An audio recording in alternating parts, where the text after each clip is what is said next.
thank you for inviting me here to your beautiful state of California.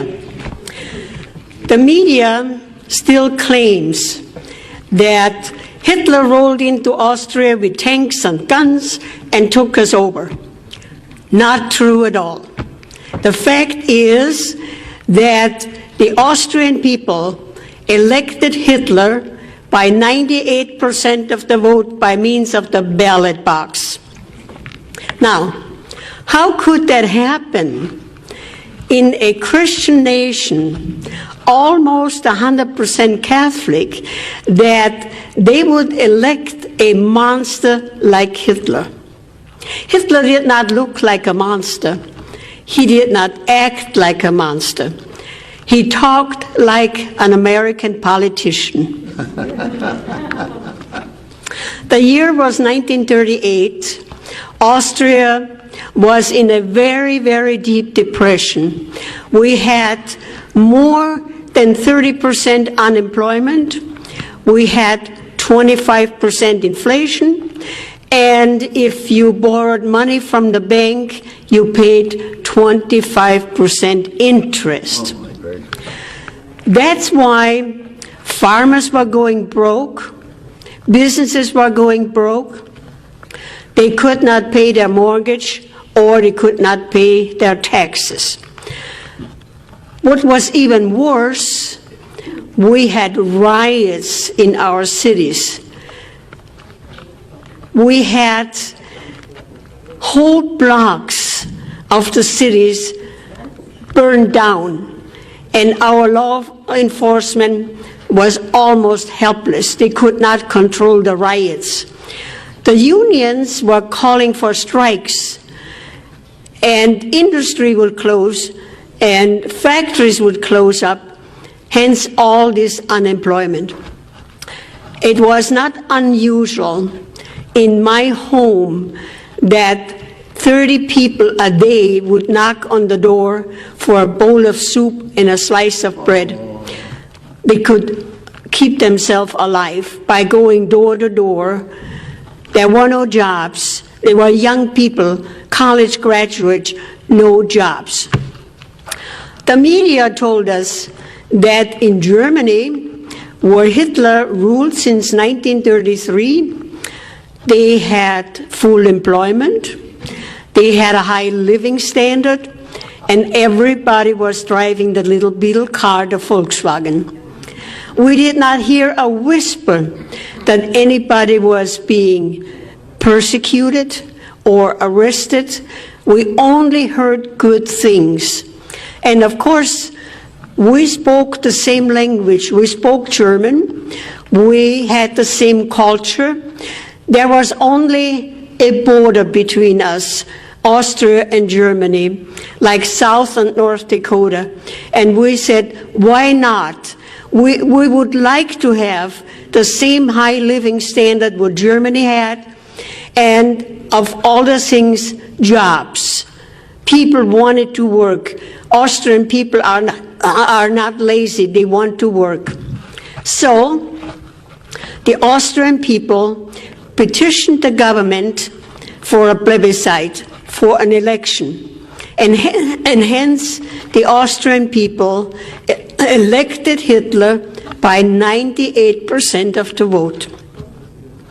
So we got a new government, National Socialism.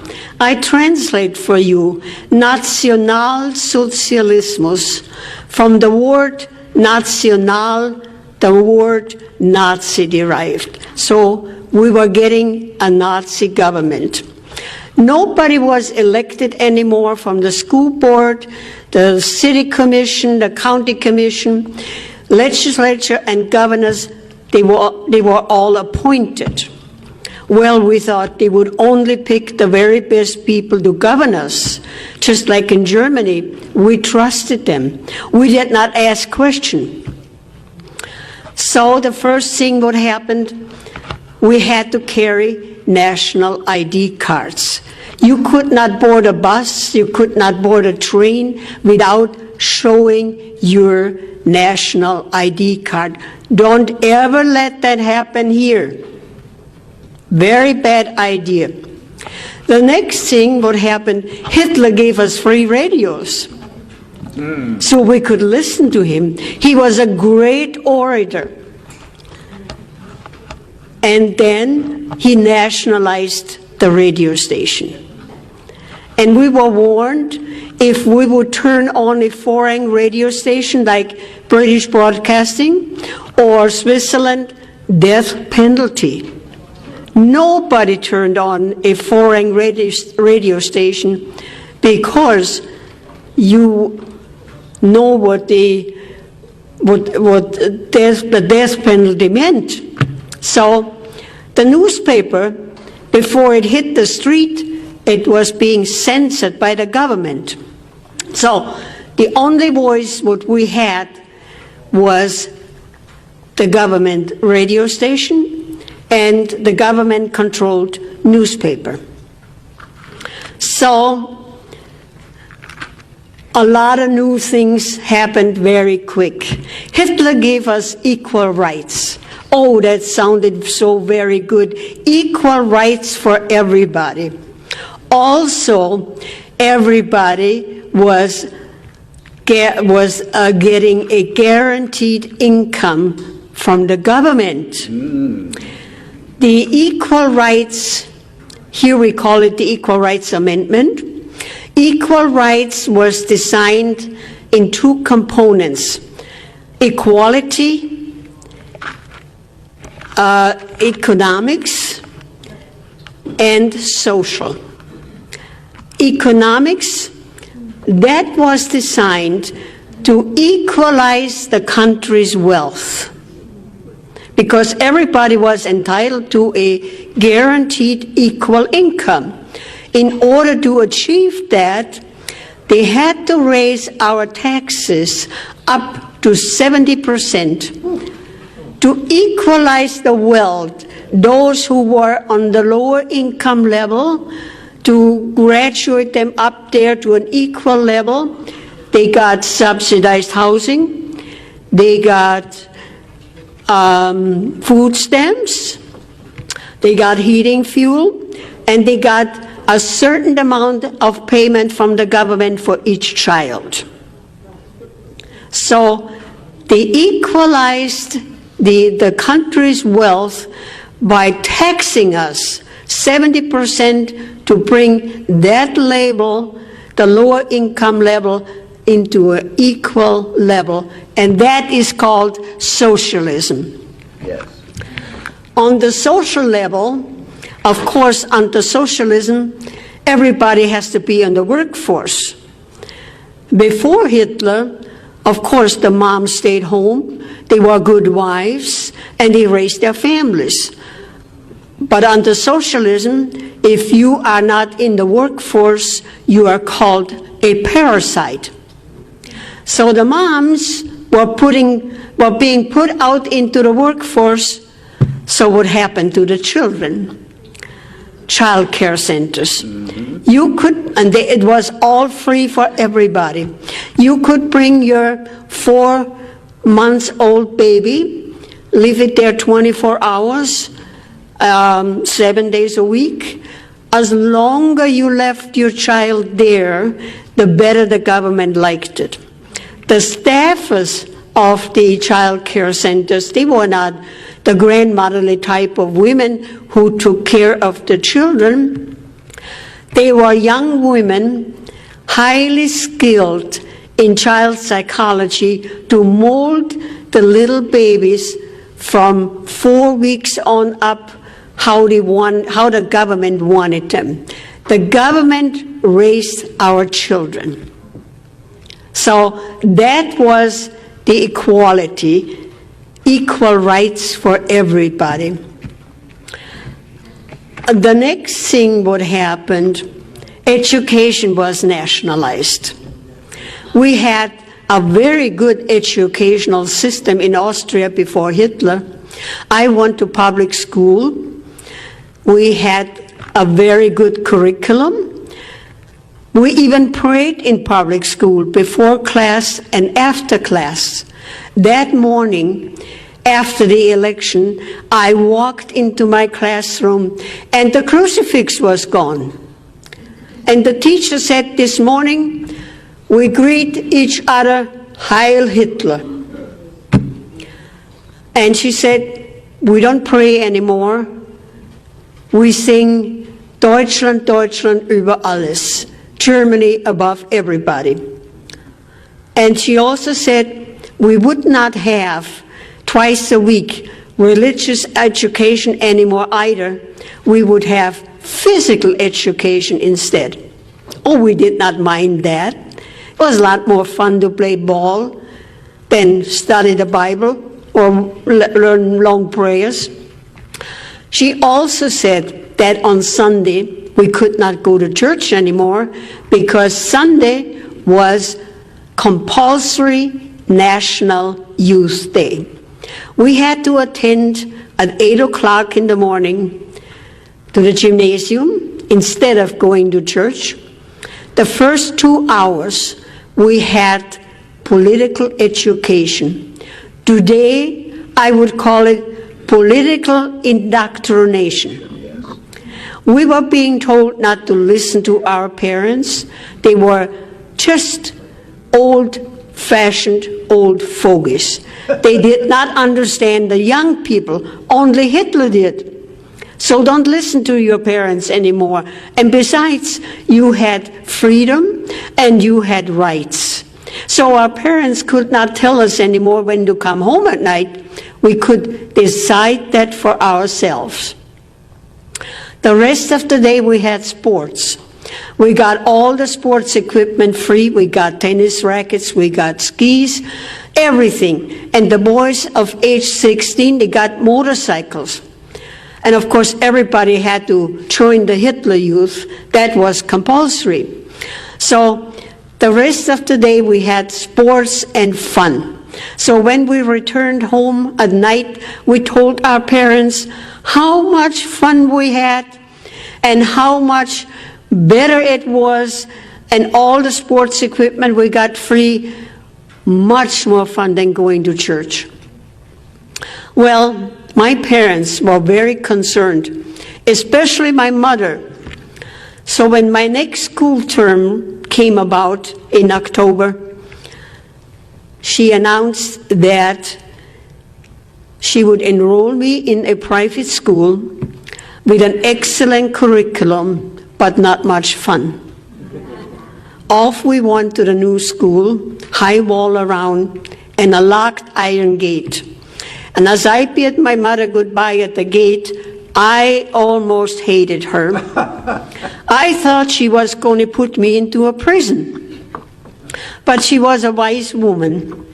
She said, today you do not understand why I'm doing this for you. But when you grow up a bit, you will understand. Had my mother not intervened, today I would be a radical Marxist. So, on holidays, I could go back home for a visit. Of course, I was curious. I would go back to my former classmates and find out what was going on. I was shocked. 16-year-old girls were having babies for Hitler, and that was glorified. Oh, Hitler wanted a lot of babies. Blonde hair and blue eyes, the master race. I was shocked. So that was our educational system. Hitler also nationalized our car industry. Austria built a little car, a little bit bigger than a Fiat. Hitler said, we don't need another little car, we already have the Beetle car, the Volkswagen. So he turned the car industry into a defense industry. Also, Hitler nationalized our banks. Hitler said, those greedy banks, they were the ones who charged 25% interest. And that is why the farmers were going broke and the businesses were going broke. And he looted the Jewish banks. So our banks were being nationalized. Next thing, what happened, he nationalized our healthcare system. We had a reasonable good healthcare system, which was financed by private insurance. We had good hospitals, we had good doctors, and everybody was reasonable well being cared for. This all changed very fast. My brother-in-law, who was a family physician, he told me that when he arrived at his office at 8 o'clock in the morning, 40 patients would be lined up waiting for him to be cared for. He said it was like practicing medicine on a conveyor belt. He only had time, 5 or 10 minutes per patient, and besides all the paperwork, it was a system from well taken care health care to a very, very bad system. And what was even worse, he told me that naturally all the doctors were being salaried by the government. There was no more free market. Free market did not exist anymore. The government salaried all the doctors. So my brother-in-law was a very conscientious doctor. He would only prescribe medication what the patient really needed. But if that medication was not on the government's list, they took it out of his salary, and his salary dwindled down to almost nothing. So a lot of doctors left the country. A lot of doctors left, including my own husband. My husband did not want to practice medicine like his brother had to. He wanted free market medicine. He came to this country, and I remember telling me how wonderful our healthcare system was, how modern our hospitals were compared what he left behind. He said, I hope it will never change. Today, he would turn over in his grave how healthcare will change. Also, of course, under a socialist government, you have a lot of rules and regulation. We had a planning agency that was designed to control the businesses and the farmers. The bureaucrats, we had tons of bureaucrats. That's how Hitler created jobs, government jobs. Lot of bureaucrats. And they would go out on the farms and count the livestock and tell the farmers what to plant, how much to plant, and how much they had to harvest, regardless of the weather. They would go into the businesses and snoop around what they could find under the auspices of health and safety. Here we call it OSHA. They were nitpicking everybody. And I hear that a lot of time from my audiences, how the bureaucrats come into their business and snoop around what they can criticize and what the business owner had to replace. And that's why a lot of businesses in Austria could not afford replacement, whether it was round tables versus square tables and more bathrooms. So a lot of businesses closed their doors. So Also, the bureaucrats would go out on the farms and count the chickens and order the chickens how many eggs they had to lay. That's right. Ridiculous. Absolute ridiculous. Hitler wrote a book, Mein Kampf, My Struggle. He wrote in the book everything what he was going to do, that he was going to take over the world. But the Austrian people were so busy with athletics and sports, so very few people read the book. Had we read the book, we would have known what was coming. We would have known what was coming. Abortions were highly illegal. Hitler wanted a lot of babies, blonde hair and blue eyes, the master race. But when a couple was not 100% Aryan and the woman was pregnant, she was forced to have an abortion. Hitler did not want any foreign blood, only the Aryan, pure German blood. We also had euthanasia, killing people. In my last year of college, I was sent to a small village to do my practice teaching. Maybe I should back up and tell you what really happened in education. When the time came to pick your major in college, I wanted to be a journalist and writer. I was told they didn't need journalists, they did not need writers either. They needed young teachers. So I had to go into education. I did not mind that because I like children. So in my last year in college, I was sent to a small village in the mountains, and I was told that because in the wintertime, the mountain passes would close up because of the masses of snow. So people in that village, they intermarry family into family. And we know by genetics that sometime the offsprings, the baby, is a bit mentally handicapped. So when I arrived in that village, I was told they had about 15 of mentally handicapped people. One man I know very well, he was the janitor in our school, Vincent. He could not read or write. He could not talk very well, but he kept our school clean. So one morning, I looked out of my classroom window, and there was a van out there from the health department.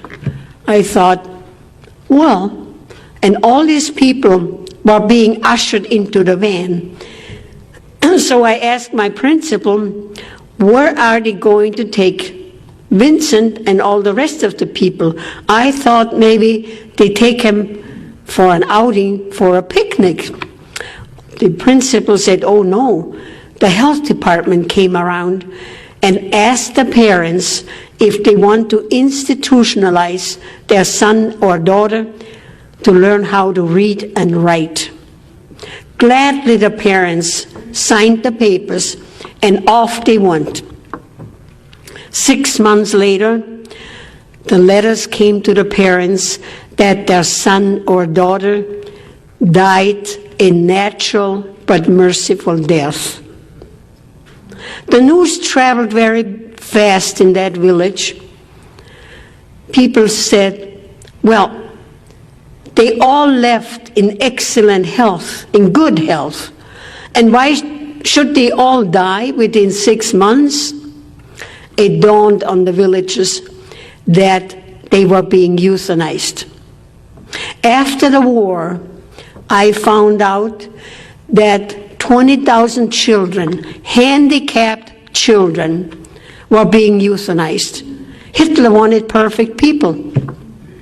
On a personal note, God forbid, should I ever become handicapped, I will never apply for a handicapped license plate because I don't want to get on the list. Amen. And I know that under Obama's health care, we have eugenics.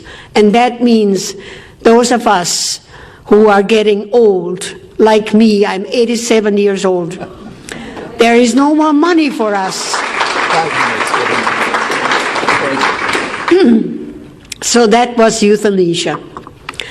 We also had a federal police force, secret police, commonly known as the Gestapo, and they were everywhere in civilian clothes.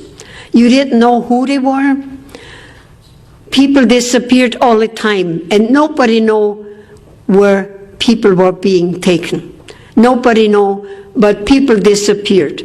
And the Gestapo, they watched everybody's coming and goings, because we had national ID cards, and of course you could not board a bus or a train without showing your national ID card.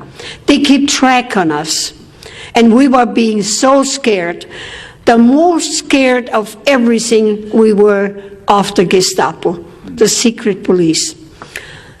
This is how it worked. Since the war was going on, all our food was being rationed. We got 1 pound of sugar a month.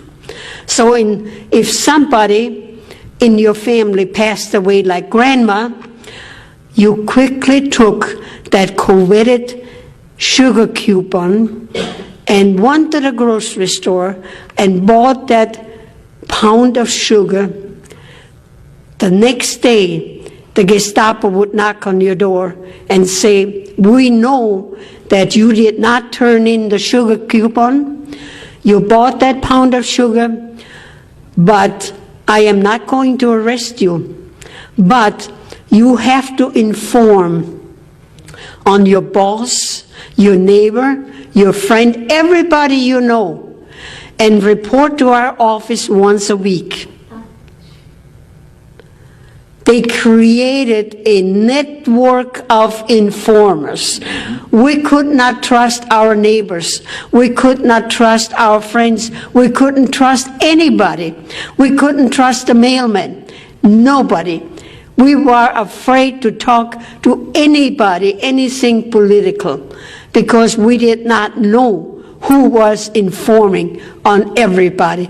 A network of informers they created.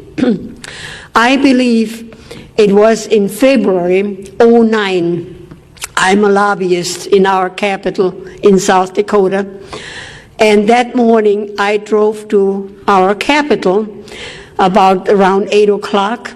And I had the car radio on, and the news was being reported. And there was President Obama saying, if you hear anybody criticizing me, call the White House. Yep. When I arrived in the Capitol, I quickly went to verify. I asked some of the legislators if they heard the same story, and they said, yes, we also heard that. Can you imagine creating a network of informers, informing and call the White House? Yes, it's happening. We also had gun control. The government said that children were playing with guns, and we had hunting accidents, people accidentally shooting each other, and we had criminals again, murderers. The only way that they could track the murderer was by the serial number of the gun. So bring your gun to the police station, then we can register the serial number and we can track the criminal. And we thought that was a good idea. Mm-hmm. So gladly we did that. Not long afterwards, they said, no, it did not help. We could not track all the criminals. The best way to have no more crimes and no more people getting hurt bring your guns to the police station, and they already know who had guns because we registered our guns. Keep your guns and buy more guns and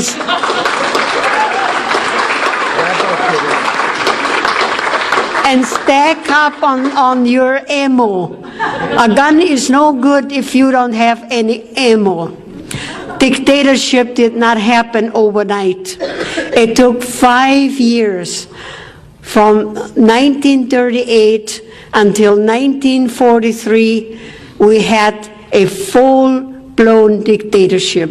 Had we kept our guns, we would have fought a bloody battle to the last man and women to keep our freedom. But we had no guns. A classic example is, in Switzerland, it is law that everybody has to have a gun. And Hitler took every country in Europe except Switzerland. And Switzerland did not have a war for more than 600 years. Hitler never tackled Switzerland. So keep your guns. Keep your guns.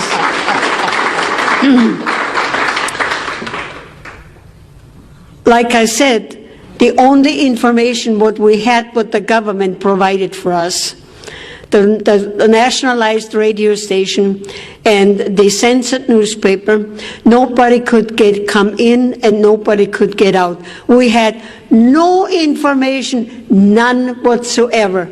We did not know that we had concentration camps. We found that out after the Americans and the Allies liberated us, that we had concentration camps, and we were shocked. We were totally shocked. When the people fear the government, that's tyranny.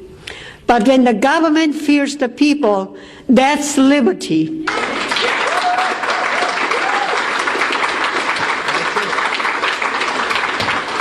We have to take our country back as we know it. And a good way is that we educate our friends, everybody. I have my speech on a DVD. I urge you to have house parties, play my DVD, invite your neighbors, your friends, and educate them on socialism. We are almost 80% there. We have to take our country back as we know it. Those of us who sailed past the Statue of Liberty